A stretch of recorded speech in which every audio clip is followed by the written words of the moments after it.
Hello guys, how's it going? My name is Dalaran, and quite a lot of you guys have been asking me for, as long as the beta and alpha have been around, if Windwalker is going to be a good spec going into the next expansion. Battle for Azeroth started off fairly well for Windwalker, even though you kind of cheesed a lot of mechanics by using Touch of Death for a massive burst, and you would pop Karma on an enemy and literally stand in fire in order to achieve competitive numbers. However, they were still competitive. Eventually, Blizzard ended up curbing that playstyle, and with Brewmaster and Mistweavers taking hold of the Monk class and becoming some of the more popular spec choices for PvE content, Windwalker had to basically take a back seat. A lot of you guys were wondering if Shadowlands will be the time for monks to stretch their legs and finally become relevant in content. And is it worth trying to pick up Monk primarily for the purpose of playing Windwalker, and how is it looking so far?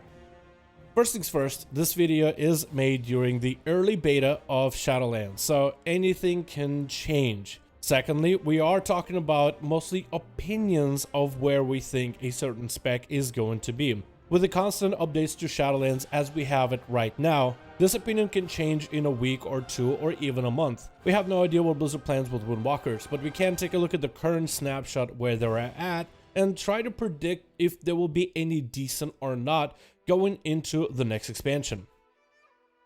First things first, Windwalkers have a very fun playstyle, and if that's all you need, then I think you figured out the best spec for you to play. You are a melee class with a high amount of mobility, and your mastery is super enjoyable to mess with. Windwalker mastery is still the same as Battle for Azeroth, where you are able to do more damage as long as your abilities are not a repeat of themselves. In a way, when you play your monk, you're not just DPSing, you're playing a minigame, making sure you are able to squeeze out the most amount of damage without repeating any of your abilities.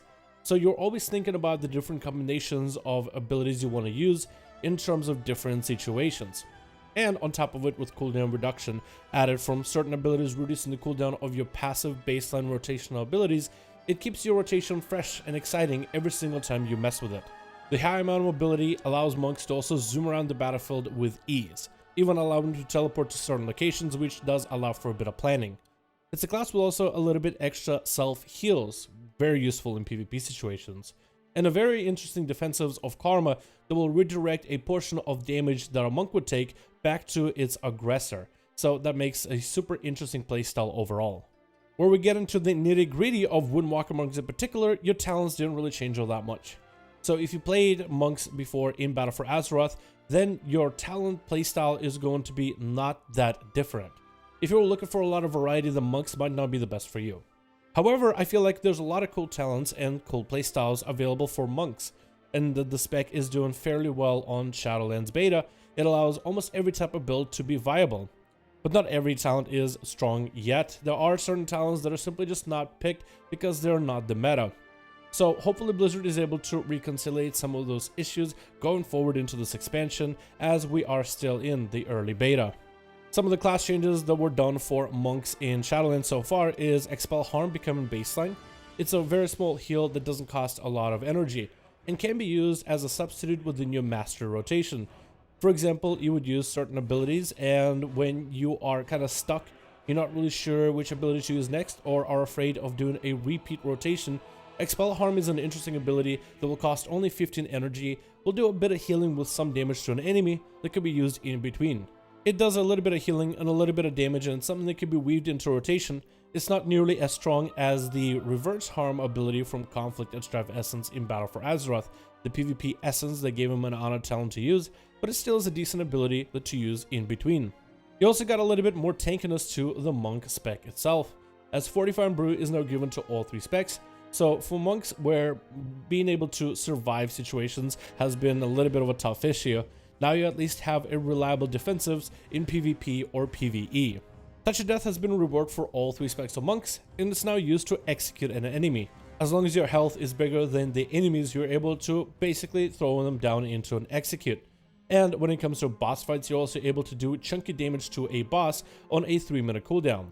This means that as a monk, you will no longer pop Touch of Death on an enemy and then blast damage into the Touch of Death to increase its value. Once an enemy is low, you're able to take him out of the game, or at least get him very, very close to dead in order to take care of powerful enemies in a short notice. This is particularly good in Mythic Plus situations, where certain enemies are quite tough, and you will try to focus down with your team to take him down quite fast. So any monk, whether it's a Windwalker, Mistweaver, or Brewmaster, will now be able to almost eliminate that enemy, or in a way reduce its health bar by 30%. So instead of having to fight through 100% of an enemy's health, you will only have to fight through 70%, which is still quite useful. Instead of Touch of Death playstyle, now every single monk spec is going to have a Celestial. So Zuwen is getting taken off your talents and given to your baseline. On a 2-minute cooldown with quite a bit of AoE, Zuwen is a very short CD ability where the Zuwen cat will claw your enemies quite hard. He's actually quite useful, and he kind of plays for himself. So if a monk, let's say, is unable to reach the enemy, Zuwen will do quite a bit of damage by himself, where monks in Battle for Azeroth have had to really sink a lot of damage during that Touch of Death window. Now, instead of it, you'll just have to pop Zuwen and do damage alongside him. But if mechanics for whatever reason stop you from being able to do so, then Zuwen will still continue shredding through the target. When running through dungeon situations, I found that monks are pretty reliant on their CDs, so every single big trash pack you will want to combine some sort of big cooldown available. Whether it is Touch of Death, whether it is your images with Storm, Earth, and Fire, or maybe even a Zuwen. Because outside of that, I find monks do quite okay-ish, if maybe kind of lacking AoE damage. There are certain legendaries that can definitely increase the passive sustain AoE that a monk is able to do. However, with cooldowns, you will almost always guarantee that you're going to be top of the damage meters, as long as your rotation is top-notch. This might be good for some of you that want to have a bursty hit-and-run playstyle, but those that want more sustained AoE, then monk might not be the best class for you. The amount of utility this class brings in dungeons, however, with Ring of Peace as well as an AoE leg sweep or an AoE stun, is still quite valuable, and it's going to be good if you are going to have to do some crowd control in AoE situations. The Covenant abilities available for monks are also quite diverse. The only one that I can say right now that seems either underwhelming or is underperforming or is just overall bugged is the Night Fae with a Faeline Stomp. It looks really good, but it does very little damage. Outside of that, the Kyrian one with a mastery buff on a 2-minute is a short CD with quite a hefty buff that gives you a little bit extra value on generating and spinning chi, even though that's not really an issue for a monk currently. You also have the Venthyr Covenant, which is a 3-minute cooldown, probably the longest. It summons a bunch of shadow monks to help you, to either heal, kind of off-tank an enemy, or do a bunch of damage with Fist of Furies. This is kind of like Storm, Earth, and Fire, just super giga buffed, and it's a very powerful cooldown that can net out quite amazing damage. There is one Covenant ability I don't really see a lot of monks take or play with, and that's the Necrolord ability. Some of the passives for Necrolords are pretty awesome, but for monks, the actual Necrolord ability just doesn't get a lot of play. I wonder if this is because this ability has a bit of an RNG element to it that might make certain Windwalkers not want to pick it up immediately, or that the other abilities are simply the better choices in the row. One thing I will say is good to see that monks don't really have one Covenant ability that seems to dominate the rest. So it honestly could come down, after Blizzard is able to truly balance the monk Covenant abilities, it might really actually come down to a personal choice. Which abilities would you rather play yourself, and how would you like to play your playstyle as a subclass of monk? Whether you want to go Venthyr, Kyrian, the Fae, or the Maldraxxus Covenant. Overall, I would say that monks so far feel quite good to play. But the one thing that I would consider also is the content. Sometimes the class can be really good, but the content calls for completely different strategies and completely different abilities. For example, why are Demon Hunters and Rogues very popular? Well, survivability is a major thing. Rogues and Demon Hunters are quite survivable, whether it's healing or even immunities. Monk as a class comes with no immunity. And no, I don't really consider Karma an immunity. It makes you immune up until a certain point of your health. But a powerful hit that would wipe you out, a monk doesn't really have any counterplay. This hasn't really been much of an issue back in Legion, when a lot of players played mostly in fortified weeks where immunities wasn't an issue whatsoever. But in Battle for Azeroth, immunities and classes became a lot more important. It's also a question of what does monk bring as a Windwalker versus, let's say, tank or healer. Because tanks and healers at least fill a very important role, but a Windwalker takes up a spot of a melee DPS. All three specs of monks actually have just about the same utility, so which is not a bad thing, but it might make some players maybe consider of bringing a monk as a Windwalker. Maybe they would want you to play Mistweaver or Brewmaster. So it all depends really on the content, and it's not the issue with Windwalkers, but rather it's an issue of what type of content you're into. So far from being able to test some of these mythic pluses, yes, at very high levels, some of these abilities can basically one-shot. But we're not going to be hitting like plus 30s at the start of the expansion. So a lot of players are going to want to try to go for lower levels like 10s, maybe 15s, maybe eventually reaching 20s, kind of like how we did in Battle for Azeroth. And only now players at the end of the expansion are reaching 30s with all these crazy corruptions. So I do wonder how this will affect monks, let's say going into the next expansion. From what I've been able to see with mechanics, it doesn't seem that there's a lot of giga one-shot mechanics. But then again, we also haven't really been able to widely test a lot of these affixes or seasonal affixes, so a lot more testing needs to be done. But so far, so good, I'd say. Monks also have some really good legendaries. Quite a bit of the legendaries actually add them a little bit extra damage, whether it's pure single target or even mass AoE, which I think is going to give them a little bit of an extra edge amongst other classes. Now, not all classes are created equal. Some have insanely cool legendaries, while others have more simplistic legendaries that are just more AoE or more single target. The monk ones allow them to do both, and most of the abilities do allow them to do quite a bit of cleave. So for Windwalkers in particular, the legendaries I'd say are quite competitive that could give them that extra edge as a DPS. I guess I should also mention this video doesn't really consider monks from a PvP perspective. Unlike Battle for Azeroth, they actually have been very popular, but so were Survival Hunters, and you wouldn't really say Survival Hunters is a top notch for PvE in current expansion. So Windwalkers might be amazing for PvP. They definitely have the tools, and some of the changes that I've gotten might make him even better. You never really know. But from PvE perspective, where most people engage with the dungeons and raids, I really think monks are looking like a really good class. However, the only thing that could potentially hold them back, I would say, is the content.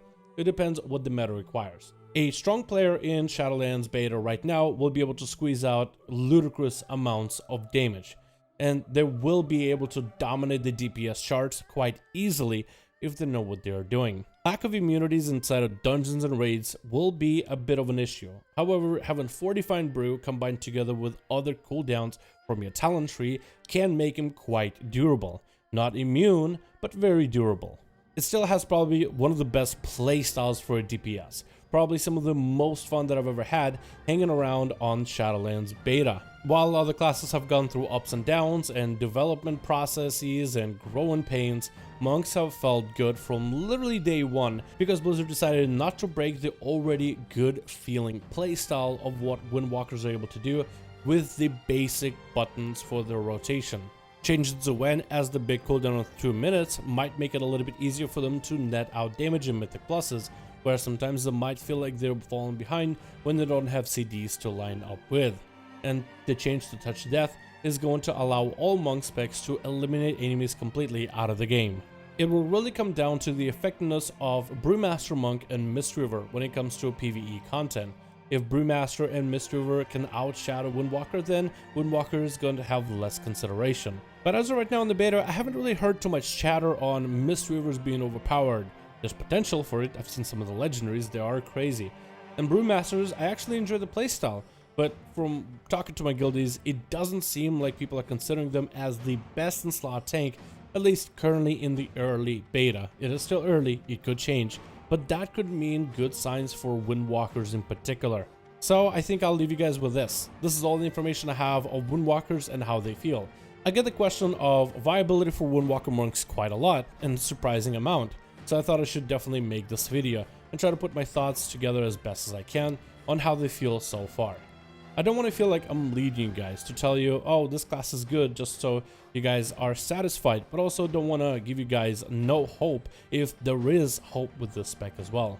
So hopefully in this video I was able to put my words together well enough for you guys to kind of understand where I'm coming from when it comes to consideration for the Windwalker as a potential DPS going forward into the next expansion.